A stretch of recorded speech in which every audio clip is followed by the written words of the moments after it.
It's a dark day today. Hulk Hogan passed away at the age of 71. The Hulkmania has ceased to run wild, and a quiet falls upon the gentle face of America. I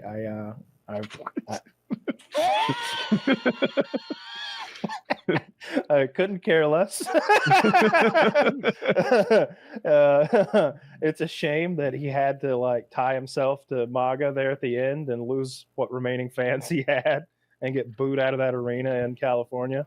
Well, there was the racist stuff before that. Well, see, here's the thing about the racist stuff. He was being secretly recorded while he was in bed with a woman, and he said some stuff, and it's like doesn't take away from what he said, but at the same time, it's like, was it like race play?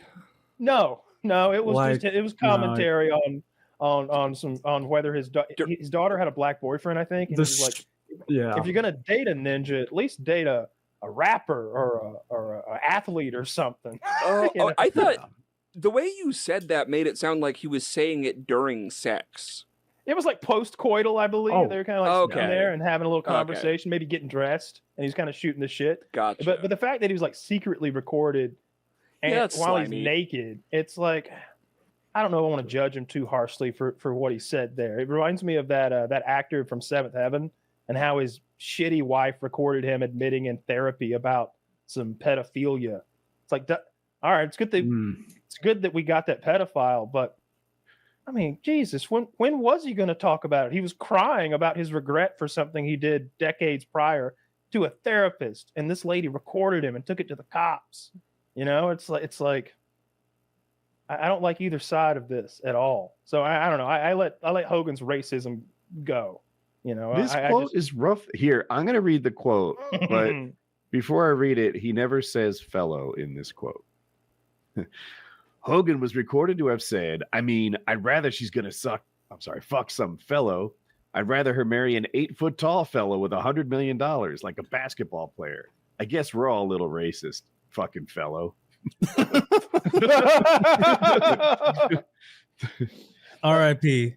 R.I.P. I mean, this is not a good guy. R.I.P. to him. Go ahead. Only guy to ever complain about diarrhea and say the N-word on a sex tape that I've heard of. Mm-hmm. Even Mel Gibson didn't hit that. And he has perhaps the funniest voicemail of all time. I don't know if anyone's will ever beat the Gibson tapes, but also we'd be remiss if we didn't also pay a little homage to Theo Huxtable. R.I.P. Passed away. Did he watch that show? Am I right about that? What? Did he drown? How'd he die? I think he drowned. Yeah. They don't because he wasn't super old, but he drowned. He was like 53 and he died drowned. I looked into it because I was like, did he like trip into a kiddie pool and he's just that incompetent? I always like to think black people are really bad swimmers and they die comically and you like to think that. That's not in gentle bodies of water. but apparently he was out swimming at the time and then drowned. People die all the time because they can't swim well, but I never hear about people dying because they can't throw or catch. Tell me swimmers don't rule. Well, you're also biased. That's going to be your next conspiracy. You're like, actually, how swimmers have the biggest dicks and are cool. Yeah. All right. So R.I.P. to Hulk Hogan, Theo